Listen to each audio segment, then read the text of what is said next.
പറ്റിയിരുന്ന പാമ്പ്. നാടകം. രചന മരട് രഘുനാഥ്. പങ്കെടുക്കുന്നവർ PV Johnny പന്തല്ലൂക്കാരൻ, Sasidharan Kalathingal, M Gopalakrishnan, Radha Mohandas.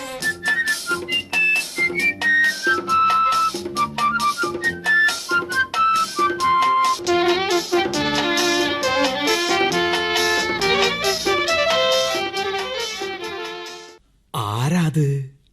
അതാരാന്ന് ചോദിച്ചത് കേട്ടില്ലേ? അവിടെ ഇരിക്കുന്നത് ആരാണെന്ന്? ഏയ്, എന്താ? നിങ്ങൾ ആരാ? ഞാനൊരു വഴിപോക്കനാണ്. വഴിപോക്കൻ എന്തിനാണ് രാത്രി സമയത്ത് പുഴവക്കത്തിരിക്കുന്നത്? രാത്രിയിൽ പുഴക്കരയിൽ ഇരുന്നുകൂടെ? ഇരിക്കുന്നത് കൊണ്ട് കുഴപ്പമില്ല. പിന്നെ എന്തിലാണ് കുഴപ്പം? നിങ്ങളുടെ ഇരിപ്പത്ര ശരിയല്ല. എന്തോ പന്തികേടുണ്ട്. സത്യം പറയൂ, നിങ്ങൾ എന്തിനാണ് ഇവിടെ ഇരിക്കുന്നത്? കാറ്റുകൊള്ളാൻ. അത് നുണ. നല്ല തണുപ്പുള്ളപ്പോ ആരെങ്കിലും കാറ്റ് കൊള്ളാൻ വേണ്ടി പുഴവക്കത്തിരിക്കുമോ? നിങ്ങൾ വെള്ളത്തിൽ ചാടി മരിക്കാൻ വേണ്ടിയല്ലേ ഇവിടെ പതിങ്ങിയിരിക്കുന്നത്? അല്ല. അതെ, ലക്ഷണം കണ്ടിട്ട് എനിക്ക് അങ്ങനെ തോന്നുന്നു. എന്ത് ലക്ഷണം? അവലക്ഷണം. ഒരു കാര്യം നിങ്ങൾ മനസ്സിലാക്കണം. ആത്മഹത്യ ഒന്നിനും ഒരു പരിഹാരമല്ല. അത് പാപാണ്. എന്ത് പ്രശ്നമുണ്ടെങ്കിലും നിങ്ങൾ സ്വയം മരിക്കരുത്. ഞാൻ ആത്മഹത്യ ചെയ്യാൻ പോകുന്നെന്ന് നിങ്ങളോട് ആരാണ് പറഞ്ഞത്? എന്തിനാ വല്ലവരും പറയുന്നത്? ഇരിപ്പ് കണ്ടാൽ അറിഞ്ഞുകൂടെ ചാവാനാണെന്ന്? ഞാൻ സാമാന്യ ബുദ്ധിയുള്ള ഒരു മനുഷ്യനല്ലേ? ആണേ. ഏയ് മനുഷ്യ, നീ പോ. ഞാൻ ഇവിടുന്ന് പോയതിനു ശേഷം പുഴയിൽ ചാടി മരിക്കാനല്ലേ? അത് വേണ്ട. മിസ്റ്റർ, ഞാൻ മരിക്കാൻ ഉദ്ദേശിക്കുന്നില്ല. വെറുതെ നുണയൊന്നും പറയണ്ട. നിങ്ങളുടെ ഉദ്ദേശം എന്താണെന്ന് മുഖം കണ്ടാൽ അറിയാലോ. അതെങ്ങനെ? മുഖത്ത് എഴുതി വെച്ചിട്ടുണ്ടോ? എഴുതിയൊന്നും വെച്ചിട്ടില്ല. എന്നാലും മുഖത്ത് നോക്കിയാൽ മനസ്സിലുള്ള എന്താണെന്ന് മനസ്സിലാവും. മുഖം മനസ്സിന്റെ കണ്ണാടിയാണെന്നല്ലേ? ആണോ? അതെ. ആട്ടെ, നിങ്ങൾ എന്തിനാ ആത്മഹത്യ ചെയ്യാൻ ശ്രമിക്കുന്നത്? ഞാൻ ശ്രമിക്കുന്നില്ല. അത് വിട്. ചാവാൻ വേണ്ടി തന്നെയാ നിങ്ങൾ ഇവിടെ കുത്തിയിരിക്കുന്നത്. ജീവിതം വേണ്ടെന്ന് വെക്കാൻ തീരുമാനിച്ച എന്തുകൊണ്ടാണെന്ന് പറയൂ. പരിഹാരം ഉണ്ടാക്കാം. ബുദ്ധിമുട്ടണമെന്നില്ല. മനുഷ്യനെ മെനക്കെടുത്താതെ പോകുന്നുണ്ട് ഇവിടുന്ന്. ചൂടാവാതെ. എന്താ നിങ്ങളുടെ പേര്? പറയാൻ മനസ്സില്ലെങ്കിലോ? പറയണ്ട. വീട് എവിടെയാണെന്നെങ്കിലും പറഞ്ഞുകൂടെ? എനിക്ക് വീടില്ല. സ്വന്തക്കാരെങ്കിലും ഉണ്ടോ? എനിക്ക് ആരുമില്ല. അതുകൊണ്ടാണല്ലേ മരിച്ചു കളയാമെന്ന് വെച്ചത്. നാശം, ഇത് വലിയ ശല്യമായല്ലോ. ഏയ് മിസ്റ്റർ, ഞാൻ മരിക്കാൻ ഉദ്ദേശിക്കുന്നില്ലെന്ന് പറഞ്ഞില്ലേ നിങ്ങളോട്? പക്ഷേ ഞാനത് വിശ്വസിച്ചിട്ടില്ല. എന്റെ വിശ്വാസം നിങ്ങൾ ചാവാൻ ഉദ്ദേശിക്കുന്നുണ്ടെന്നാ. അങ്ങനെയെങ്കിൽ ആകട്ടെ. അതിന് നിങ്ങൾക്കെന്താ? ഞാൻ മരിക്കുന്നത് കൊണ്ട് നിങ്ങൾക്ക് എന്താണെന്ന് എനിക്ക് പറയടോ. ഞാൻ ചത്താൽ തനിക്കെന്താ ബുദ്ധിമുട്ട്? എനിക്ക് ബുദ്ധിമുട്ടൊന്നുമില്ല. പക്ഷേ പിന്നെ എന്താണ് ഒരു പക്ഷേ? അത് ശരിയല്ല. ഏത്? പുഴയിൽ ചാടി മരിക്കുന്നതേ. പിന്നെ എങ്ങനെ മരിക്കുന്നതാണ് ശരി? എങ്ങനെയായാലും തന്നെത്താൻ ചാവുന്നത് തെറ്റാ. എന്നാൽ താൻ എന്നെ കൊല്ലടോ. ചേടാ, ഇത് നല്ല കൂത്ത്. നിങ്ങൾ കൊന്നിട്ട് ജയിലിൽ പോകാൻ എനിക്ക് വട്ടുണ്ടോ? പിന്നെ ആത്മഹത്യക്കാരാ? എന്റെ പേര് ആത്മഹത്യക്കാരൻ എന്നല്ല, മൃത്യുഞ്ജയൻ എന്നാണ്. എന്നുവെച്ചാൽ മൃത്യുവിനെ, അതായത് മരണത്തെ ജയിച്ചവൻ. മരണമില്ലാത്തവനെന്നും സാരം. നിങ്ങൾ ആത്മഹത്യ ചെയ്ത് ആ നല്ല പേര് ചീത്തയാക്കരുത്. ജീവിക്കണം. എനിക്കൊരു ജോലി തന്നാൽ ഞാൻ ജീവിക്കാം. ജോലിയോ? ആ, ജീവിക്കാൻ വരുമാനം കിട്ടുന്ന എന്തെങ്കിലും ഒരു ജോലി താ. ഞാൻ എംപ്ലോയ്മെന്റ് ഓഫീസറല്ല, വെറും ഒരു കൈത്തൊഴിലുകാരനാ. എനിക്ക് കൈത്തൊഴിൽ കിട്ടിയാലും മതി. ഒപ്പിച്ചു തരാമോ? നിവൃത്തിയില്ല. പിന്നെ ഞാൻ എങ്ങനെയാണ് ജീവിക്കുക? നിങ്ങൾ ജീവിക്കണമെന്ന് എനിക്ക് നിർബന്ധമില്ല. എന്നാൽ എനിക്ക് നിർബന്ധമുണ്ട്. എങ്കിൽ ജീവിച്ചോളൂ. ജോലിയില്ലാതെ ജീവിക്കാൻ സാധിക്കുകയില്ല. എന്നാ മരിക്കൂ. എന്നോട് ജീവിക്കണമെന്ന് അല്പം മുമ്പ് നിങ്ങൾ തന്നെയല്ലേ പറഞ്ഞത്? എന്നിട്ടിപ്പോ മരിക്കാൻ ഉപദേശിക്കുന്നത് ശരിയാണോ? ശരിയാണോന്ന്? ചേടാ, ഇത് വേലിയിലിരുന്ന പാമ്പിനെ എടുത്ത് തോളിയിലിട്ടതുപോലെ ആയല്ലോ.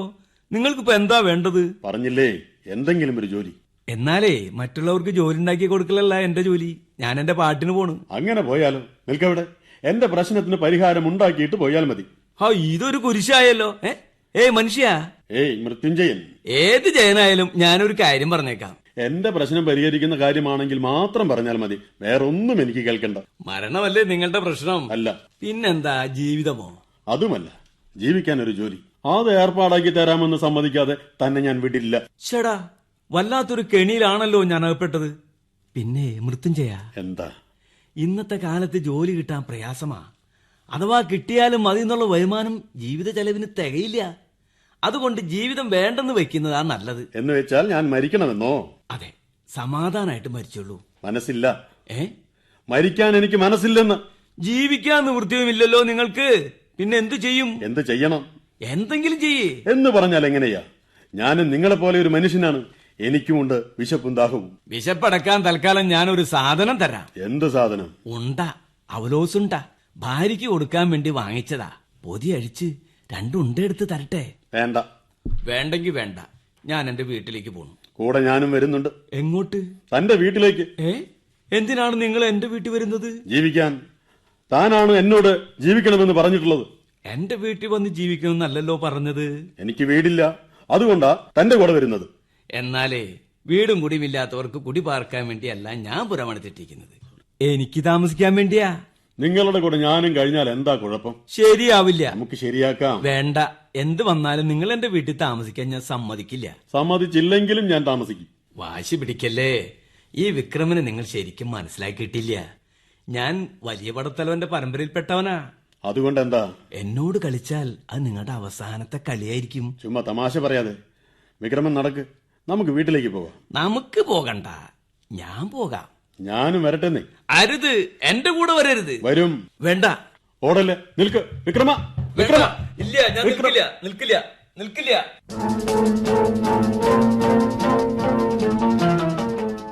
ഓ എന്റെ ഭാനുമതി, അവന്റെ കണ്ണിൽ നിന്ന് രക്ഷപ്പെടാൻ വേണ്ടി ഞാൻ വളരെ കഷ്ടപ്പെട്ടു. ഓടി ഓടി വിഷമിച്ചു. മണ്ടത്തരം പ്രവർത്തിച്ചിട്ട് പറയുന്നത് കേട്ടില്ലേ, വിഷമിച്ചെന്ന്. ഒരു മനുഷ്യന് മരണത്തിൽ നിന്ന് പിന്തിരിപ്പിക്കാൻ ശ്രമിച്ചത് മണ്ടത്തരമാണോ? അയാൾ മരിക്കാൻ വേണ്ടിയാണ് പുഴക്കരയിൽ ഇരിക്കുന്നതെന്ന് നിങ്ങളോട് ആരാ പറഞ്ഞത്? ആരും പറഞ്ഞില്ല. അവന്റെ ഇരിപ്പ് കണ്ടപ്പോ പെട്ടെന്ന് എനിക്ക് തോന്നി ചാവാനുള്ള തയ്യാറെടുപ്പാണെന്ന്. അങ്ങനെ പെട്ടെന്ന് എന്തെങ്കിലും വിഡ്ഢിത്തം തോന്നുന്നതും വീണ്ടും വിചാരമില്ലാതെ എടുത്തു ചാടി പലതും പറയുന്നതും പ്രവർത്തിക്കുന്നതും തെറ്റാണ്. ശരിയാണ്. ശരിയാണെന്നോ? നീ തെറ്റാണെന്ന് പറഞ്ഞത് ശരിയാണെന്ന്. ഓ അങ്ങനെ. അതിരിക്കട്ടെ, അവലോസുണ്ട വാങ്ങിച്ചു കൊണ്ടുവരാതിരുന്നെന്താ? ഞാൻ വാങ്ങിവെച്ചതായിരുന്നു, പക്ഷെ ഓട്ടത്തിനിടയിൽ എവിടെയോ പോയി. ഉണ്ട കളഞ്ഞിട്ട് വന്നിരിക്കുന്നു മണ്ടൻ. ഞാൻ മനഃപൂർവ്വം കളഞ്ഞതല്ല ഭാനുമതി. അന്തം വിട്ട് ഓടുന്നതിനിടയിൽ ഉണ്ട കയ്യിൽ നിന്ന് താഴെ വീണതാ. അന്തം വിട്ട് ഓടിയത്രേ? പേടിച്ചോടാൻ നാണമില്ലേ നിങ്ങക്ക്? അയാൾ പിന്നാലെ വന്നപ്പോ തിരിഞ്ഞു നിന്ന് ഒരു അടി വെച്ചു കൊടുക്കായിരുന്നില്ലേ? ഞാൻ അവനെ തല്ലാനോ? തല്ലിയാലെന്താ? എടി, ഞാൻ വലിയ പടത്തലവന്റെ പരമ്പരയിൽപ്പെട്ടവനല്ലേ. പിതാമകന്റെ കരുത്തെനിക്കുണ്ട്. ഞാൻ അടിച്ചാൽ ആ ക്ഷണം അവന്റെ കഥ കഴിയും. അടി കഴിഞ്ഞുടൻ ചാവാൻ അയാൾ കൊതുകാണോ? കഥ കഴിയുമത്രേ. എന്താ സംശയം? എന്റെ അടി കൊണ്ടാ ഈച്ച പോലും ചാവില്ല. പിന്നെയല്ലേ ഒരു മനുഷ്യൻ പൊങ്ങച്ചം പറയാതിരിക്കൂ? പൊങ്ങച്ചല്ല, ഞാനേ. നിർത്തൂ. മുറ്റത്ത് കാൽപെരുമാറ്റം കേട്ടു. ആരോട് വന്നിട്ടുണ്ട്? ആരാണെന്ന് ചെന്ന് നോക്കൂ. എനിക്ക് പറ്റില്ല, നിങ്ങൾക്ക് ചെന്ന് നോക്കിക്കൂടെ? വിക്രമ, നിങ്ങളെ വിളിക്കണോ? ആരാ? ഇവിടെ ഇരുന്നാൽ എങ്ങനെ അറിയാ? അങ്ങോട്ട് ചെന്ന് നോക്കൂ. നിനക്കൊന്ന് നോക്കിയാലെന്താ? പറ്റില്ലെന്ന് ഞാൻ പറഞ്ഞില്ലേ? വിക്രമൻ അകത്തില്ലേ? ആരാ? ഞാനാണ് മൃത്യുഞ്ജയൻ. ഓ, തുലഞ്ഞു. എന്താ? അതവനാ, പുഴവക്കത്തിരുന്നവൻ. പണ്ടാരം ഇവിടെ എങ്ങനെ എത്തി? നിങ്ങളുടെ പിന്നാലെ വന്നതായിരിക്കും. കുഴഞ്ഞല്ലോ ഭഗവാനെ. വിക്രമ, എടാ വിക്രമ. അയാൾ അവിടെ നിന്ന് വിളിച്ചു പോവുന്നു. നിങ്ങളൊന്ന് അങ്ങോട്ട് ചെല്ലുന്നുണ്ടോ? ഞാൻ ചെന്നിട്ട് എന്ത് ചെയ്യാനാണ്? അയാളെ പറഞ്ഞു വിടാൻ. പറഞ്ഞാലൊന്നും അവൻ പോവില്ല. എങ്കിൽ തല്ലി ഓടിക്കോ? തല്ലിയാൽ അവൻ ചത്തുപോയാലോ? ഹോ, ഈ മനുഷ്യന്റെ ഒരു കാര്യം കഷ്ടം തന്നെ. പുറത്തു ചെന്ന് അയാളെ അടിച്ചോടിച്ചില്ലെങ്കിൽ അയാൾ അകത്തേക്ക് കയറി വരും. അവൻ അകത്ത് കയറുകയൊന്നുമില്ല. വിക്രമ, വിക്രമോ. കേറില്ലെന്ന് പറഞ്ഞിട്ടിപ്പോ എങ്ങനെ ഇരിക്കണോ? കേറിയോ? ദാ വരുന്നുണ്ട്. നിങ്ങളോട് ആരാ പുരക്കകത്ത് കേറാൻ പറഞ്ഞത്? ആരും പറഞ്ഞില്ല. പറയാതെയും വിളിക്കാതെയും കയറി വരാൻ ഇത് വഴിയമ്പലമൊന്നും അല്ലല്ലോ. ഇതാരാ? വിക്രമന്റെ അമ്മയാണോ? അല്ല, ഭാര്യയാണ്. കെട്ടുവെള്ളം പോലെ ഇരിക്കുന്ന ഈ തള്ള തന്റെ ഭാര്യയോ? എടോ, താൻ എന്തായി പറഞ്ഞത്? കെട്ടുവെള്ളം പോലെ ഇരിക്കുന്നോ? അനാവശ്യം പറഞ്ഞാലുണ്ടല്ലോ ചൂലും കെട്ടെടുത്ത് ഞാൻ മുഖത്തടിക്കും. ഓ പിന്നെയല്ല, ഇപ്പൊ കാണണോ തനിക്ക്? ഭാനുമതി, എന്താ? നീ ഒന്ന് അടങ്ങി നിൽക്ക്. അയാൾ പറഞ്ഞത് കേട്ടില്ലേ? സാരമില്ല. നിങ്ങൾക്ക് സാരമില്ലായിരിക്കും, പക്ഷെ എനിക്ക് സാരണ്ട്. ക്ഷമിക്കൂ ഭാനുമതി. ഞാൻ ക്ഷമിക്കില്ല. ക്ഷമിക്കാൻ പറ്റില്ലെങ്കിൽ വിഷമിക്കേ. താൻ എന്നെ കളിയാക്കുകയാണോ? തന്നെ ഞാൻ തൊഴിലാതെ പെണ്ണുമ്പിള്ള തന്റെ മറ്റവളാണ്. വിക്രമൻ ചേട്ടാ. എന്താ ഭാനുമതി? ഇയാളെ വേഗം പുറത്താക്കൂ. ആക്കാം. മൃത്യുഞ്ജയ, ദയവ് ചെയ്ത് നിങ്ങൾ ഒന്ന് പുറത്തു പോകൂ. അപ്പൊ എന്റെ പ്രശ്നം? അയാളുടെ ഒരു പ്രശ്നം, തന്റെ ഒരു പ്രശ്നം പരിഹരിക്കാൻ സൗകര്യമില്ല. ഞാൻ നിങ്ങളോടല്ല പറഞ്ഞത്, വിക്രമനോടാണ്. ആരോടായാലും കാര്യം നടക്കില്ലെന്ന് പറഞ്ഞില്ലേ? അത് അയാൾ പറയട്ടെ. കേട്ടോ വിക്രമ? കേക്കണ്ട. നിങ്ങൾ മിണ്ടാതിരിക്കൂ. ഞാൻ വിക്രമനോട് സംസാരിക്കട്ടെ. വേണ്ട, താൻ സംസാരിക്കണ്ട, ഇറങ്ങി പോയാ മതി. കെട്ടിയവനോട് പറയുന്ന പോലെ എന്നോട് പറഞ്ഞാലുണ്ടല്ലോ. പറഞ്ഞ തന്നെ എന്ത് ചെയ്യും? ഇത് കേട്ടോ വിക്രമൻ ചേട്ടാ? കേട്ടില്ല. കേട്ടില്ലെന്നോ? ഞാനൊരു കാര്യം ആലോചിച്ച് നിന്നത് കാരണം ഇവിടെ പറഞ്ഞത് ശ്രദ്ധിച്ചില്ല. ആലോചിക്കാൻ കണ്ടൊരു നേരെ കൊള്ളാം. ഇനിയെങ്കിലും ഈ മനുഷ്യനെ പുറത്താക്കണുണ്ടോ? പുറത്തു പോകാൻ പറഞ്ഞിട്ട് ഇവിടെ തന്നെ നിൽക്കുന്നതിന് ഞാൻ എന്ത് ചെയ്യാനാ? ഞാനൊന്ന് നോക്കട്ടെ ഇയാളെ പറഞ്ഞു വിടാൻ പറ്റുമെന്ന്. ഇറങ്ങട്ടെ അവിടുന്ന്. എന്റെ പ്രശ്നം പരിഹരിക്കാതെ ഇവിടെ നിന്ന് പോകുന്ന പ്രശ്നമില്ല. കസേരയിലിരിപ്പായോ? എഴുന്നേൽക്കടോ. തന്നോടാ പറഞ്ഞത് എഴുന്നേൽക്കാൻ. മനസ്സില്ല. മനസ്സ് ഞാൻ ഉണ്ടാക്കാം. ഭാനുമതി, എന്താ? നീ ഇങ്ങോട്ട് വന്നേ. എങ്ങോട്ട്? വാ ഇങ്ങോട്ട്. ചെല്ലു പെണ്ണും പിള്ളേ. അയാള് പിന്നെയും വിളിച്ചല്ലോ പെണ്ണും പിള്ളേന്ന്. ചിലപ്പോ ഇനിയും വിളിച്ചെന്നിരിക്കും. ഇനി വിളിച്ചാലുണ്ടല്ലോ ഞാനൊരു ചവിട്ടങ്ങ് വെച്ചു തരും. എന്തൊക്കെ ഭാനുമതി, വിട് എന്റെ കയ്യിന്ന്. വിടാൻ. വിടില്ല. നീ ഇങ്ങ് വന്നേ. ഓ നാശ.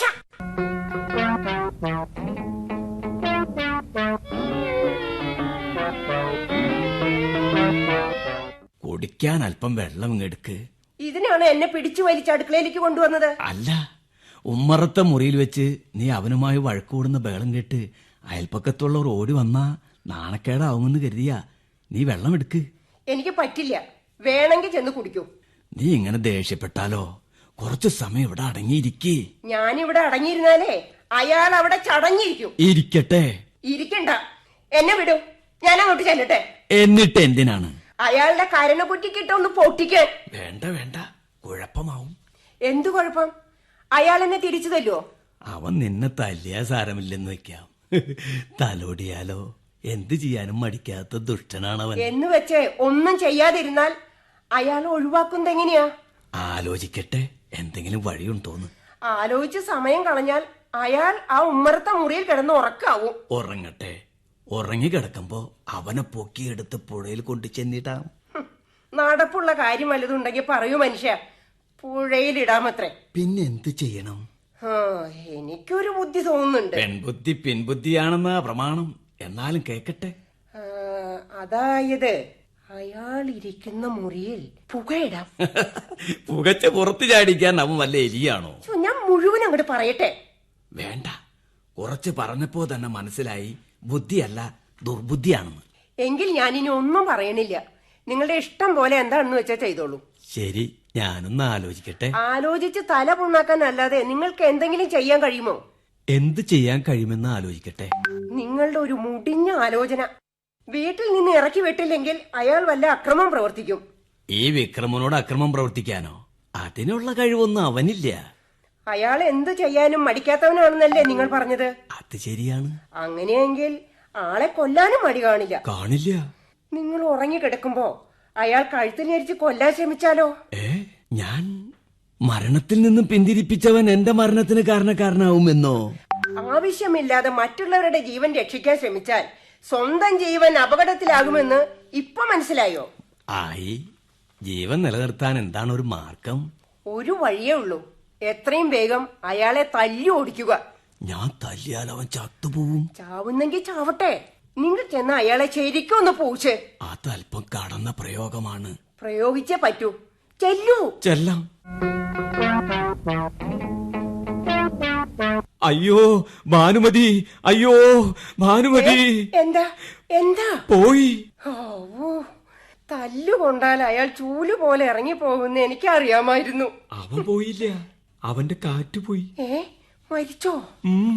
അപ്പൊ നിങ്ങൾ തല്ലിയാൽ ആള് മരിക്കുമെന്ന് പറയാറുള്ളത് വാസ്തവമാണല്ലേ? അല്ല, ഞാൻ തല്ലിയാൽ മരിക്കുന്നത് പോയിട്ട് പരുക്ക് പോലും പറ്റില്ല. തന്നെയുമല്ല, എനിക്ക് ആരെയും തല്ലാനുള്ള ശേഷിയില്ല. എന്നിട്ട് എങ്ങനെ അയാളെ അടിച്ചു? ഞാൻ അവൻ അടിച്ചില്ല. പിന്നെ എന്തിനാ അയാൾ കരഞ്ഞത്? കരഞ്ഞത് അവനല്ല, ഞാനാ. അയാൾ നിങ്ങളെ അടിച്ചോ? ഇല്ല. എങ്കിൽ പിന്നെ നിങ്ങൾ കരഞ്ഞത് എന്തിനാണ്? പേടിച്ചതുകൊണ്ട്. പേടിച്ചെന്നോ? എങ്ങനെ? എല്ലാം വിശദമായിട്ട് പറയാം. ഞാൻ ഉമ്മർത്തെ മുറി ചെന്നപ്പോ മൃത്യുഞ്ജയൻ താഴെ കമിഴ്ന്ന് കിടക്കുന്നത് കണ്ടു. ഉറക്കമാണെന്ന് കരുതി വിളിച്ചെഴുന്നേൽപ്പിക്കാൻ ശ്രമിച്ചു. എത്ര വിളിച്ചിട്ടും മിണ്ടാതായപ്പോ ശ്വാസം ഉണ്ടോന്നറിയാൻ വേണ്ടി ഞാൻ അവന്റെ മൂക്കിൽ വിരൽ വെച്ച് നോക്കിയപ്പോ ജീവനില്ലെന്ന് മനസ്സിലായി. അപ്പോ എനിക്ക് പേടി തോന്നി. അതുകൊണ്ടാണ് കരഞ്ഞത് അല്ലേ? അതെ. അയാൾ എങ്ങനെയാ മരിച്ചത്? എനിക്കൊരു പിടിയുമില്ല. സ്വയം ജീവനൊടുക്കിയതോ ഹാർട്ട് അറ്റാക്ക് വന്ന് ചത്തതാണോ എന്ന് ദൈവത്തിന് മാത്രമേ അറിയൂ. എന്തായാലും പ്രശ്നമായി. എന്തു പ്രശ്നം? മൃത്യുഞ്ജയൻ അവിടെ മരിച്ചു കിടക്കുന്ന വിവരം അയൽപ്പക്കത്തുള്ളവരാരെങ്കിലും മനസ്സിലാക്കിയ അവർ പോയി പോലീസിൽ അറിയിക്കും. പോലീസുകാർ അന്വേഷണത്തിന് വരും. നമ്മളെ ചോദ്യം ചെയ്യും. നമ്മളാണ് അവനെ കൊന്നതെന്നും പറഞ്ഞ് നമ്മുടെ പേരിൽ കേസ് ചാർജ് ചെയ്യും. പക്ഷെ നമ്മൾ അയാളെ കൊന്നില്ലല്ലോ. അത് നമുക്കല്ലേ അറിയൂ. നമുക്ക് മാത്രമല്ല, ദൈവത്തിനും അറിയാം. പക്ഷേ ദൈവം നമുക്ക് വേണ്ടി സാക്ഷി പറയില്ലല്ലോ. ഇനിയിപ്പൊ എന്താ ചെയ്യുക? ആലോചിക്കട്ടെ. തുടങ്ങി ഒരു നശിച്ച ആലോചന. ആലോചിക്കാതെ എങ്ങനെയാ രക്ഷപ്പെടാനുള്ള വഴി കണ്ടുപിടിക്കുക? എനിക്കൊരു ബുദ്ധി തോന്നുന്നുണ്ട്. ദുർബുദ്ധിയല്ലല്ലോ. അല്ല. എന്നാ കേൾക്കട്ടെ. ശവം കൊണ്ടുപോയി പുഴയിലേക്ക് ഇടാം. വെള്ളത്തിൽ താഴ്ന്നു പോവും. പക്ഷേ നേരത്തോട് നേരം കഴിയുമ്പോ പൊങ്ങി വരും. വന്നോട്ടെ. അയാൾ പുഴയെ ചാടി മരിച്ചതാണെന്ന് പോലീസ് വിചാരിച്ചോളൂ. അങ്ങനെ വിചാരിച്ചില്ലെങ്കിലോ?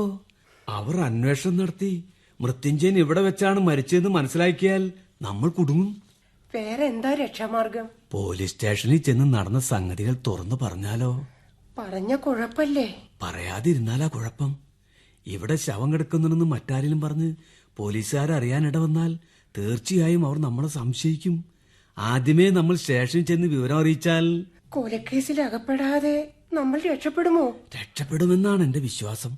ഉടനെ പോലീസ് സ്റ്റേഷനിലേക്ക് പോയാലോ? ഞാൻ കൂടെ വരണോ? വേണ്ട, നീ ഇവിടെ നിന്നുള്ളൂ. അയ്യോ, ഞാൻ തനിച്ചോ? തനിച്ചല്ലല്ലോ, മുൻവശത്തെ മുറിയിൽ ശവം കിടപ്പുണ്ടല്ലോ. എനിക്ക് കൂട്ടിന് ശവമോ? പേടിയാവണോ? എന്തിനാ പേടിക്കുന്നത്? ശവം നിന്നെ ഒന്നും ചെയ്യില്ല. ഞാൻ പോയിട്ട് വരട്ടെ.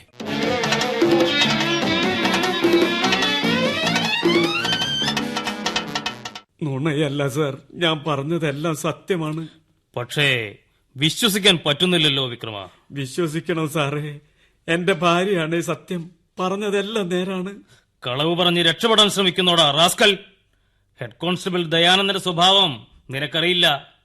ഇങ്ങോട്ട് നീങ്ങിയേൽക്കടാ. ഓ, പറയടാ, നീയും ഭാര്യയും ചേർന്ന് ആ മനുഷ്യനെ കൊലപ്പെടുത്തിയതല്ലേ? അയ്യോ അല്ല സാർ, ഞാനും ഭാര്യയും കൂടി അയാളെ കൊന്നില്ല. പിന്നെ നീ തനിച്ചാണോടാ കൊന്നത്? ഞാൻ കൊന്നിട്ടില്ല സാർ. എങ്കിൽ അയാൾ എങ്ങനെ മരിച്ചു? വെറുതെ മരിച്ചതാണ്. വെറുതെയോ? അതെ സാർ, നിന്ന നിൽപ്പിൽ വീണ് മരിച്ചു. നിന്ന നിൽപ്പിൽ എങ്ങനെയാണടാ വീഴുന്നത്? മരിച്ചതിന് ശേഷമാണ് വീണത്. മരിച്ചതിന് ശേഷമോ? അതെ, മരിച്ചു വീണു. ആദ്യം പറഞ്ഞു വീണു മരിച്ചെന്ന്, പിന്നെ പറഞ്ഞു മരിച്ചു വീണെന്ന്. രണ്ടിലേതാ ശരി? രണ്ടും ശരിയാണ്. അതെങ്ങനെയാണടാ രണ്ടും ശരിയാവുന്നത്? തെറ്റാണ്. തെറ്റാണെന്നോ? ഞാൻ ശരിയാണെന്ന് പറഞ്ഞത് തെറ്റാണെന്ന്. എന്ന് വെച്ചാൽ രണ്ടും ശരിയല്ലെന്ന്. രണ്ടും ശരിയല്ലെങ്കിൽ പിന്നെ ഏതാണടാ ശരി? മൂന്നാമത് വല്ലതും ഉണ്ടോ? അങ്ങനെയല്ല സർ. പിന്നെ എങ്ങനെയാടാ? രണ്ടും ശരിയെന്ന് പറഞ്ഞത് ശരിയല്ല. രണ്ടിലൊന്നേ ശരിയുള്ളൂ. ശരി ഏതാണ്? ശരി ഏതാണെന്ന് ചോദിച്ചാ പറയടാ. മരിച്ചു വീണെന്നതോ വീണു മരിച്ചെന്നതോ? ഏതാണ് ശരി ഏതാണ് തെറ്റെന്ന് എനിക്കിപ്പോ സംശയായി. നിന്റെ സംശയം ഞാൻ മാറ്റിത്തരാം.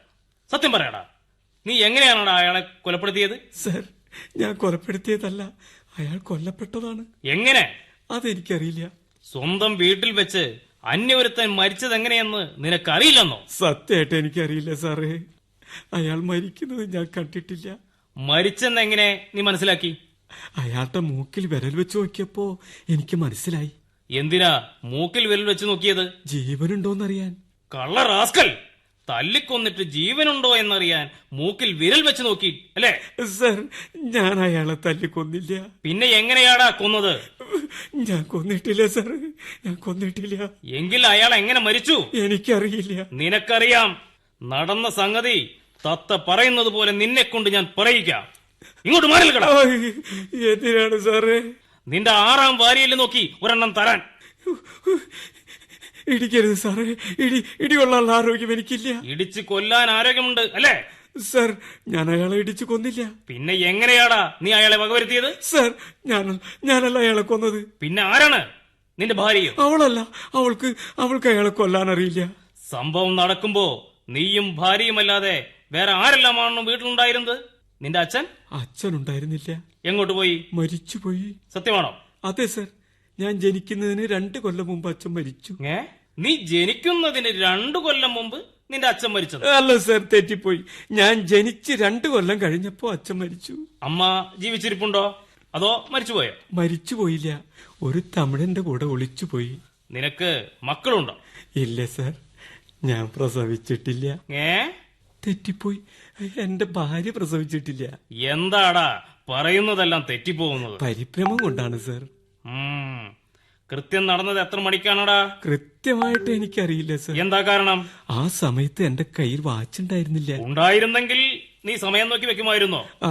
വാച്ച് കെട്ടിയിട്ടുണ്ടായിരുന്നെങ്കിൽ സമയം മനസ്സിലാക്കി വെക്കുമായിരുന്നു. മതി മതി, ഇനി നീ ഒന്നും പറയണ്ട. എനിക്ക് മനസ്സിലായി അയാളെ കൊന്നത് നീയാണെന്ന്. ഓ അയ്യോ, അല്ല സർ, അല്ല, ഞാൻ കൊന്നിട്ടില്ല സർ. മിണ്ടരുത്. SI ഇങ്ങോട്ട് വന്നോട്ടെ, എന്നിട്ടാവാം ബാക്കി നടപടി. എന്ത് നടപടി സർ? നീ കൊലക്കുറ്റം ചെയ്തതിനുള്ള നടപടി. സർ, ഞാനല്ല കൊല ചെയ്തത്. മിണ്ടരുതെന്ന് പറഞ്ഞില്ലേ? ഞാനൊരു പാവമാണ് സർ, എന്നോട് ദയവ് കാണിക്കണം. എന്റെ പേര് ദയാനന്ദനാണെന്നെങ്കിലും ഞാൻ ആരോടും ദയവ് കാട്ടാറില്ല. പക്ഷെ എന്നോട് കാട്ടണം. ഞാൻ സാറിന്റെ കാല് പിടിക്കാം. വേണ്ട. എന്നാൽ കാല് തിരുമാം. എന്റെ കാല് തിരുമ്മിയത് കൊണ്ട് പ്രയോജനമില്ല. പിന്നെ എന്ത് തിരുമണം? കൈ, കഴുത്ത്, നെഞ്ച്, എന്ത് വേണമെങ്കിലും തിരുമാൻ എനിക്കറിയാം. ഒഴിയാനും അറിയാം. പിഴിയാൻ അറിയാമോ നിനക്ക്? ഇല്ല. എന്നാൽ എനിക്കറിയാം. ഇങ്ങോട്ട് മാനേൽക്കടാ. അയ്യോ, എന്നെ പിഴിയാൻ പോണേ. അയ്യോ, എന്നെ പിഴിയാൻ പോണേ. മിണ്ടാതറ. ഒച്ച വച്ച ഇടിച്ചു നിന്റെ ചങ്ക് ഞാൻ കിടക്കും. വിക്രമൻ ചേട്ടാ, വിക്രമൻ ചേട്ടനുണ്ടോ ഇവിടെ? ആരാ അത്? ഞാൻ ഭാനുമതിയാണ്. ഭാനുമതി? അതാരാ? എന്റെ ഭാര്യയാണ് സാറേ. ഞാനിവിടെ ഉണ്ട് ഭാനുമതി, ഇങ്ങോട്ട് കേറി വാ. പിന്നെ വിക്രമൻ ചേട്ടാ, മരിച്ചു കിടന്ന ആള് എഴുന്നേറ്റ് പോയി. മൃത്യുഞ്ജയൻ? അയാൾക്ക് ജീവനുണ്ടായിരുന്നു. കേട്ടോ സാറേ, അയാള് ചത്തിട്ടില്ലായിരുന്നെന്ന്. സത്യമാണോ? അതെ സാറേ, ബോധം കെട്ടിട്ടുണ്ടായിരുന്നല്ലോ. കുറച്ചു മുമ്പേ ബോധം തെളിഞ്ഞു. അപ്പൊ എന്നോട് ചോദിച്ചു വിക്രമൻ എവിടെയെന്ന്. ചേട്ടൻ പോലീസ് സ്റ്റേഷനിലേക്ക് പോയെന്ന് ഞാൻ പറഞ്ഞു. അയാൾ പിന്നീട് ഒന്നും മിണ്ടാതെ പുറത്തേക്ക് പോയി. എങ്ങോട്ടാണ് പോകുന്നെന്ന് പറഞ്ഞോ? അതും പറഞ്ഞില്ല. ആ ദേ ഇങ്ങോട്ട് വരുന്നുണ്ട്. മൃത്യുഞ്ജയനോ? ആ, അയാൾ തന്നെ. സാറേ, ഇയാളാണ് അയാള്. വിക്രമ, എന്റെ പ്രശ്നം പരിഹരിക്കണം. അതിനു മുമ്പ് എന്റെ പ്രശ്നം ഒന്ന് പരിഹരിച്ചോട്ടെ. എടാ, എന്നെയാണോ വിളിച്ചത് സർ? ആ, ഇങ്ങോട്ട് മാറി നിൽക്ക്. നിന്നെ ഞാൻ എവിടെയോ വെച്ച് കണ്ടിട്ടുണ്ടല്ലോ. നീയല്ലേ കഴിഞ്ഞ ദിവസം മാനസികാരോഗാശുപത്രിയിൽ നിന്നും ചാടിപ്പോയവൻ? അത് ഞാനല്ല സർ. അതെ, നീ തന്നെ. അപ്പൊ ഇയാള് ഭ്രാന്തനാണല്ലേ? എനിക്ക് ഭ്രാന്തില്ല. എന്റെ പ്രശ്നം? നിന്റെ പ്രശ്നം ഞാൻ പരിഹരിക്കണോടാ. ലംബോദരൻ പിള്ളേ, ഈ വട്ടനെ പിടിച്ച് ലോക്കപ്പിലാക്കൂ. എന്നെ ലോക്കപ്പിലാക്കരുത് സർ. മിണ്ടാതെ അങ്ങോട്ട് ചെല്ലടാ. അയ്യോ, എന്നെ ചവിട്ടല്ല സർ. അയ്യോ അയ്യോ അയ്യോ. ആവൂ, ശ്വാസം നേരെ. മരിച്ചുപോയവൻ തിരിച്ചു വന്ന സ്ഥിതിക്ക് ഞാനും ഭാര്യയും പോയിക്കോട്ടെ സാർ. പോയിക്കോ. ഇനിയും ഇതുപോലെ സുബോധമില്ലാത്ത വല്ലവരെയും മരണത്തിൽ നിന്നും രക്ഷിക്കാൻ ശ്രമിച്ച് പുലിവാല് പിടിക്കരുത്. ഇല്ല, ഇനി ബോധമില്ലാത്തവനെന്നല്ല, ജീവനില്ലാത്തവനെ പോലും മരണത്തിൽ നിന്നും രക്ഷിക്കാൻ ഞാൻ ശ്രമിക്കില്ല.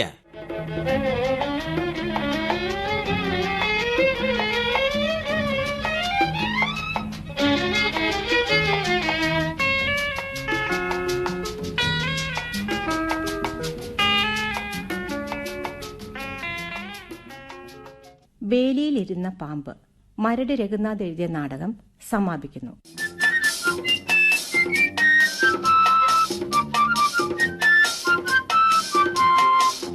കഥാപാത്രങ്ങളും പങ്കെടുത്തവരും: വിക്രമൻ, PV ജോണി പന്തല്ലൂക്കാരൻ,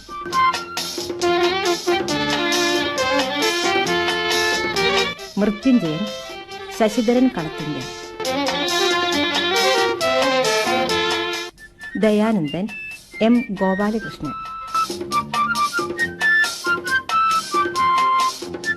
ഭാനുമതി രാധാ മോഹൻദാസ്,